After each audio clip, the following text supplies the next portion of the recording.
जय हिंद साथियों। तो आइए आज का सेगमेंट शुरू करते हैं। आज के सेगमेंट में हम देखेंगे क्यों कोयला संकट छाया हुआ है, और अभी जैसे गवर्नमेंट सफाई दे रही कि नहीं होगा कुछ कोयला संकट या ऐसा कुछ नहीं है, लेकिन देखते हैं कि क्या सच में ऐसा कुछ होने वाला है क्या। अभी जैसे चाइना में, यूरोप में और अलग अलग देशों में हुआ, तो उस तरह का क्या इंडिया फेस कर सकता है।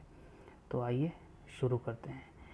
यहाँ पर है रिपोर्ट है कि 3 दिन की ही जो कोल है, वो जो इंडिया का रिज़र्व है 3 दिन का ही बचा है कोयल का। और अगर हम बात करें कि क्यों बचा है, तो ये जो मिडिल ऑफ पावर क्राइसिस चल रहा है, यहाँ पर एक तरह से जितने भी प्लांट हैं और जितने एनर्जी सोर्सेस हैं वो अभी भी 70% 75% कोयले पर निर्भर करते हैं। तो वहाँ पर कुछ ही दिन का स्टॉक बचा है, इसकी वजह से यहाँ पर ऐसा कहा जा रहा है। जो सिया है, सेंट्रल इलेक्ट्रिसिटी अथॉरिटी, उसने 29 सितंबर को कहा था कि 135 में से 16 जो कोल फायर्ड पावर प्लांट हैं उनके पास ज़ीरो कोल स्टॉक है। इसी के साथ में 80% जो प्लांट हैं वो उनके पास में, मतलब टोटल प्लांट में से 80% प्लांट के पास में 1 वीक से कम का स्टॉक बचा है कोयले का, और 3 दिन का स्टॉक है। जो एक तरह से ऐसे हैं, आधे से ऐसे कोल फायर्ड पावर प्लांट हैं जिनमें सिर्फ 3 दिन का ही बचा है। और अलर्ट है कि इसको जितना जल्दी हो ये टाला जा सके मुसीबत को, और एक तरह से जैसे अन्य देशों के साथ हुआ वैसा ना हो। अगर हम देखें कारणों में, तो ग्लोबल एनर्जी सर्ज था, उसकी वजह से ये शॉर्टेज हो रहा है। High dependency on Coal India Limited है, उसके ऊपर है। और अगर पहले पॉइंट में देखें तो यहाँ पे जो ग्लोबल एनर्जी चंक है वो साफ एक तरह से सर्ज हुआ है यूरोप में और चाइना में। इसके कारण भी ऐसा हो रहा है क्योंकि लॉकडाउन के बाद में ज़्यादातर लग रहा था लोगों को कि जो इकोनॉमी है बहुत दिन के बाद से उठकर खड़ी होगी, लेकिन जैसे ही सेकेंड वेव ख़त्म हुई कि तुरंत ही ज़्यादातर देशों में इकोनॉमी अपने पटरी पे आ गई। तो उसकी वजह से ज़्यादा कोल कंजप्शन हुआ, और भी बहुत सारे कारण हैं जिनमें high dependence on Coal India Limited है। तो इसमें 83% जो डोमेस्टिक प्रोडक्शन है और 63% टोटल कोल सप्लाई है टन में, 63%। तो ये कोल इंडिया लिमिटेड करती है। तो ये CIL के ऊपर डिपेंडेंसी थी, इसकी वजह से ये इतना पूरा नहीं कर पाई। इसके अलावा जो सर्ज है इंडस्ट्रियल पावर कंजप्शन, उसमें भी बहुत ज़्यादा इंक्रीज हुआ, क्योंकि 2-3 महीने से और पिछले 1.5 साल से लगातार जिस तरह से अनएम्प्लॉयमेंट और बहुत सारी चीज़ें फेस किया लोगों ने, तो जल्दी से वो उन्होंने मतलब काम शुरू किया। जिनकी इंडस्ट्री थी उन्होंने अपना इंडस्ट्री जल्दी से उसको शुरू किया। तो उसकी वजह से क्या हुआ, ड्रास्टिक इंक्रीज हुआ, बहुत तेज़ी से इंक्रीज हुआ वर्टिकल माध्यम में।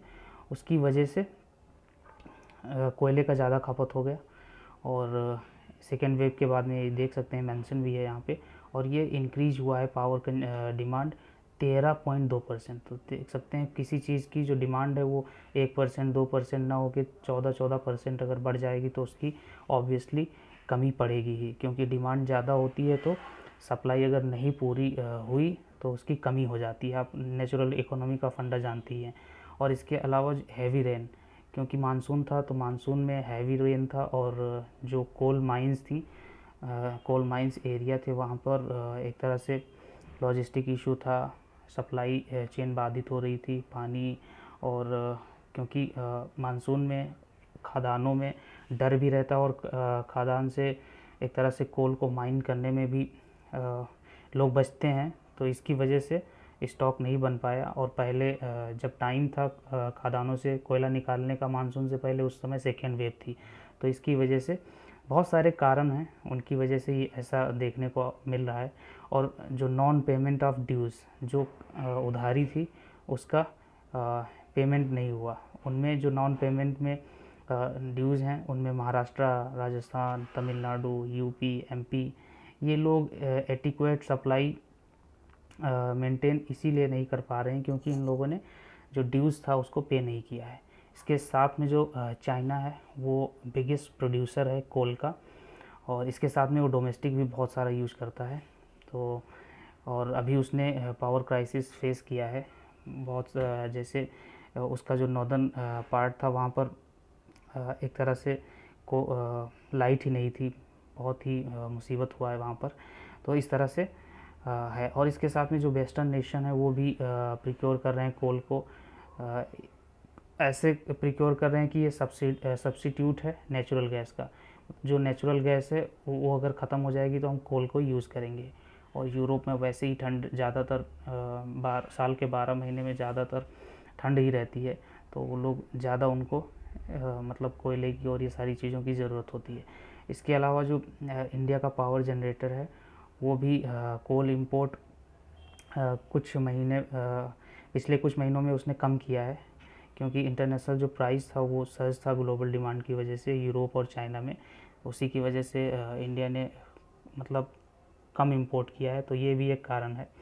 और लार्ज स्केल पावर कट है, हायर कंज्यूमर जो इलेक्ट्रिसिटी प्राइस है, ये भी एक तरह से कोल जो स्कार्सिटी है, जो कमी है, उसका एक कारण है।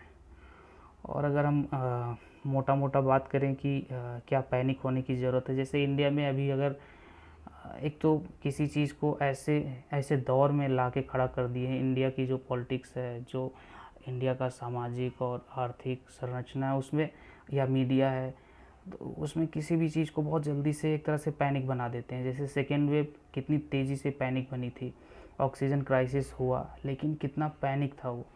और उसके पहले नोटबंदी में जैसे आपने सुना होगा नमक का, कि नमक ख़त्म हो गया, ऐसे किसी भी तरह की चीज़ जो हवा बना देते हैं वो बहुत तेज़ी से बनती है। अब इसमें देखिए यहाँ पे कह रहे हैं डू नॉट पैनिक। गवर्नमेंट ने खुद बताया है कि उनके पास में इनफ सप्लाई कोल है इलेक्ट्रिसिटी प्रोडक्शन को एक तरह से पर्याप्त करने के लिए, तो र्यूमर्स पे विश्वास न करें। अब कभी कभी गवर्नमेंट भी फुलफ़िल नहीं कर पाती, इसकी वजह से र्यूमर्स ज़्यादा फैलते हैं, ये भी सच है।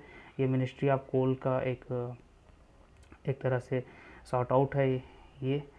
और ये यहाँ पे यही बताया जा रहा है कि अभी ये 10 अक्टूबर का PIB का है, यहाँ पर यही बता रहे हैं कि अभी है, कोई पैनिक करने की ज़रूरत नहीं है। ये सारा यहाँ आप भी इसको पढ़ सकते हैं, सफिशिएंट कोल है इंडिया के पास में, इसलिए एक तरह से वरी नहीं करना चाहिए। अब ये तो गवर्नमेंट सफाई दे रही है और दूसरी एजेंसियाँ कह रही हैं कि 4 दिन का बचा है, 1 हफ्ते का बचा है, आधे प्लांट कुछ ही दिन में ख़त्म हो जाएंगे, नहीं चल पाएंगे। तो दोनों तरफ की बातें आपको सुनना है और देखना है, अपने आप डिसीज़न लेना है। और इसके साथ में अगर आप देखें इससे रिलेटेड न्यूज़, तो यूरोप में अभी हाल ही में पावर क्राइसिस हुआ था, ये आप देख सकते हैं। यहाँ पे नॉर्मल चल रहा है आराम से, और ये देखिए यहाँ पे आ गया है। तो ऐसा मतलब देखने को मिल रहा है जगह जगह पे। और अगर हम वही पिछली की स्लाइड के ये कुछ इसमें रीज़न हैं, जिनमें वही 5 रीज़न हैं कि इलेक्ट्रिसिटी का डिमांड जो इंक्रीज़ हुआ उसको हम पूरा नहीं कर पा रहे हैं, हैवी जो रेन हुई उसकी वजह से दिक्कतें हुई, और इंपोर्ट में दिक्कत हुई, जो नॉन बिल्डिंग एडिक्वेट कोल स्टॉक था मानसून से पहले, क्योंकि मानसून आने के बाद में उस तरह की जो माइंस निकालने का काम नहीं हो पाता है। और बहुत सारी चीज़ें, इसमें 5 पॉइंट दिया हुआ है, जो ड्यूज़ नहीं जो पेमेंट ड्यू थी वो नहीं कर पाए। उनमें महाराष्ट्र है, तमिलनाडु है, उत्तर प्रदेश है, ये सारे बड़े बड़े राज्य हैं, राजस्थान है, मध्य प्रदेश है, तो इनकी वजह से भी सारा हुआ है। अभी हट के इससे अगर हम देखें एक टॉपिक को, तो अभी आपने खबर भी सुनी होगी कि ऑस्ट्रेलिया का जो कोल है वो जो चीनी बंदरगाह है वहाँ पर पड़ा हुआ है बहुत महीनों से, और वो एक तरह से ले ही नहीं रहे हैं। तो अब ऑस्ट्रेलिया ने डिसाइड किया है कि इसको हम अपने देश में ना ले जाकर इसको इंडिया को सेल कर देंगे, और 10-12 डॉलर पर टन के हिसाब से ऐसे वो बेचने के लिए तैयार हैं। तो ये भी एक न्यूज़ है। तो यहाँ पर यही है कि एक तरह से यहाँ पे बताया जा रहा है कि जो लड़ाई होती है उसमें किसी को फ़ायदा नहीं होता है, लेकिन यहाँ पर इंडिया को फ़ायदा हो रहा है चाइना और ऑस्ट्रेलिया की लड़ाई में। और ये यहाँ पे चाइना को और ये ऑस्ट्रेलिया को बताया गया है, और इंडिया की यहाँ पे जो इस दोनों के बीच में ट्रेड वार चल रही है उसमें एक तरह से इंडिया को फ़ायदे में दिखाया जा रहा है कि इंडिया फ़ायदे में है। और यहाँ पे चाइना ने मना कर दिया है कि हम इनका कोल नहीं यूज़ करेंगे। और यहाँ पर एक तरह से 4 साल का जो कोल है ये एक तरह से रिकॉर्ड हिट कर रहा है, बहुत सस्ता है ये। और अगर हम और देखें तो ये जो 70% इलेक्ट्रिसिटी नीड है पूरे ऑल ओवर ज़्यादातर देशों की, वहाँ से 70% इलेक्ट्रिसिटी है वो कोल से ही बनाई जाती है। तो अभी बहुत सारे क्लाइमेट चेंज और ये सारी चीज़ें बातें होती हैं, लेकिन अभी भी बहुत सारा कोल जलाया जा रहा है और उसी से ही बिजली पैदा हो रही है। तो आप देख सकते हैं। और इसी के साथ में जो ये कोल है ये ऑस्ट्रेलियन थर्मल कोल है और ये अभी डिसाइड हो गया है। ये देखिए 12 से $15 में 1 टन मिलेगा एक तरह से, और बहुत ही चीपेस्ट है। और इस तरह से इंडिया में हो सकता है कि इसका भी कुछ फ़ायदा मिले जो इंडिया की फर्म्स हैं उन्हें।